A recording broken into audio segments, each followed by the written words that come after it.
Hey everyone, welcome to today's video. Today we are talking all about how we double our seed crop every year.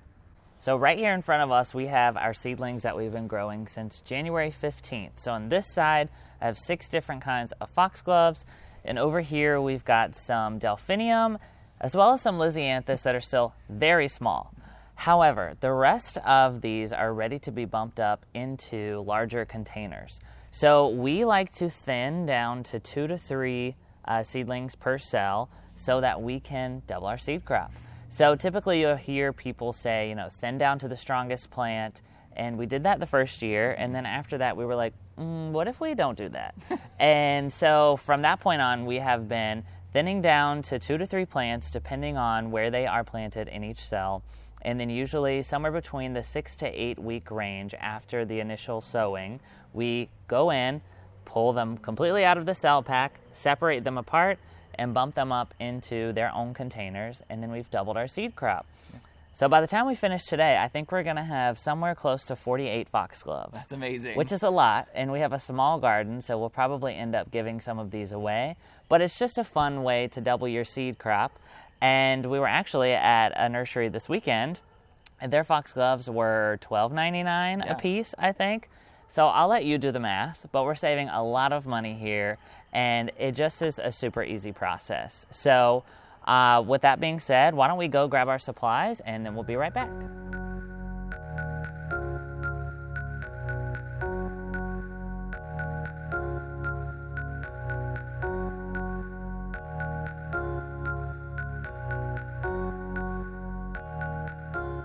All right, so we've got everything laid out, so let's talk about what we have here. So these containers here are little 3x3. They're very thin, but they actually came from when we purchased pansies this past fall.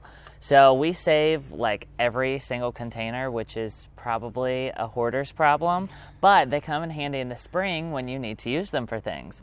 So I think we purchased maybe 100 pansies or 150 pansies last fall. Yep. We saved all of the containers. They are a little bit thin, so we usually only get 1 season or so out of them. Yeah. And then, of course, they came in these little trays as well, which we save. And then, which I don't have over here, we went to Lowe's and bought a little tray that will sit underneath this one that doesn't have holes in it. So when we water these, none of the water will seep out onto the floor of our house. Everything will be protected. So once again, we are saving money because we are reusing some pots that we already had from another gardening project. So what we're going to do is we're going to fill up all of these pots with soil, and then I'm going to go in. I have this little teeny tiny trowel from Gardener Supply. This is the only time of year that we use this, but it's so handy. Yep. And I'm going to go in and dig one of these out, separate them very gently, and then pop it down in the soil.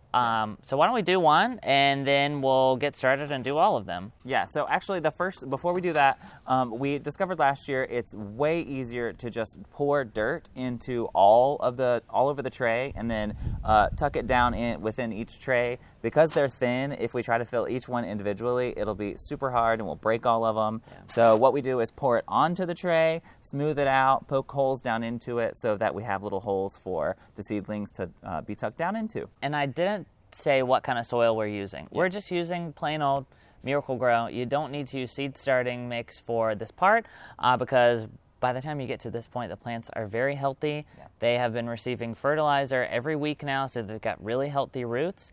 And this is a nice way to help transition them before they go out into your garden. So they've went in the seed starting mix. Now they're going to go in regular potting soil. And then in another 4 to 5 weeks, we'll be popping them out in the ground. And it's just a good way to transition the roots. Yep. So I'm going to get some soil into these containers.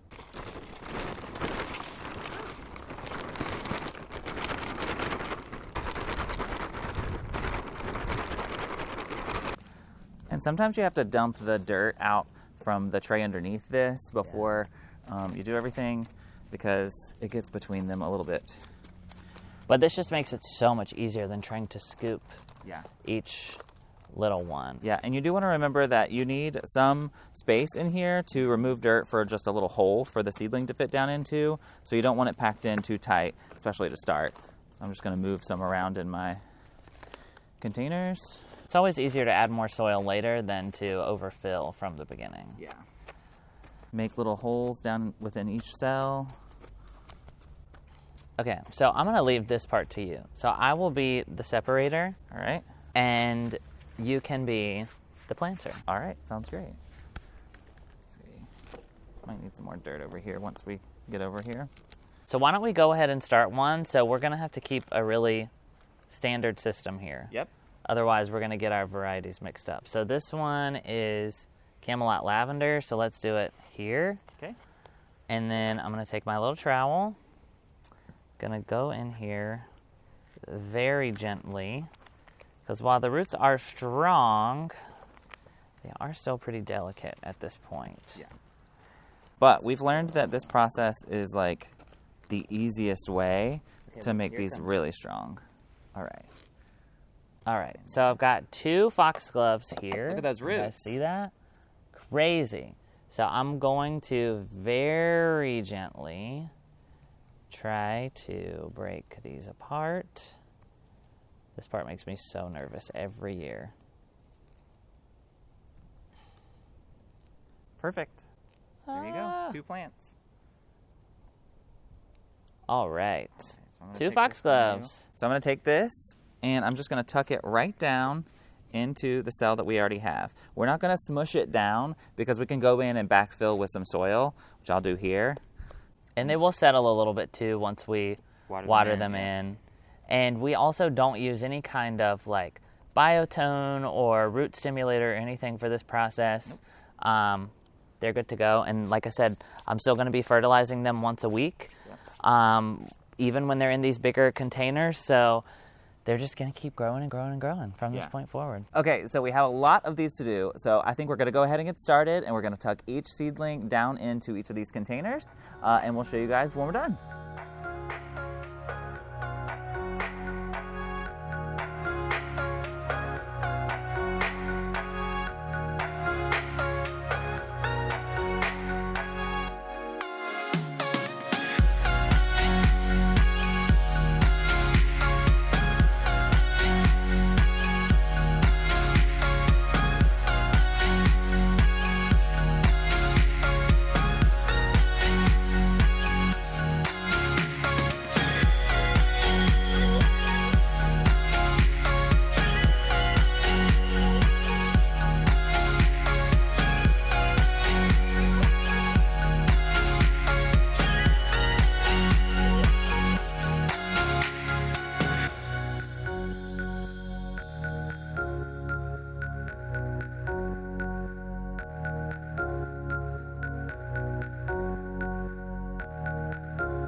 All right, everyone, we have all of our seedlings nestled down in their trays, and There's so many. we have ended up with a lot of foxgloves and delphiniums this year. I think there's a total of 72 here, right? 18 times 4, 72. Yes. Sure. this is a lot. Yeah. I will say that once we got to the delphiniums, the soil was pretty dry and they were kind of crumbly. Yeah. So I wouldn't be surprised if it takes them, a week or two to kind of shake out of that and get settled in their new spot. But the foxgloves were so healthy. Yeah. And I've said it before, I'll say it again. Foxgloves are one of the easiest perennials to grow. Yeah. We did a whole video on why I love foxgloves that I will link down below. But we have plenty of them. Yeah. I will say you have to get a little bit surgical with your fingers, just trying to pack in the dirt around the roots and to make sure that the seedlings get down in a hole within there and just sort of packed in well. So be careful while you're doing it, but also it's a little tiny plant. You can't really hurt it. Just make sure it's happy in the end and watered, and we've done that, and I think we're good to go. We're good to watch these grow up. Yeah. Well, I hope you guys enjoyed this video and found it inspiring. If you did, please make sure you subscribe to our channel, and we will see you guys next time. Bye!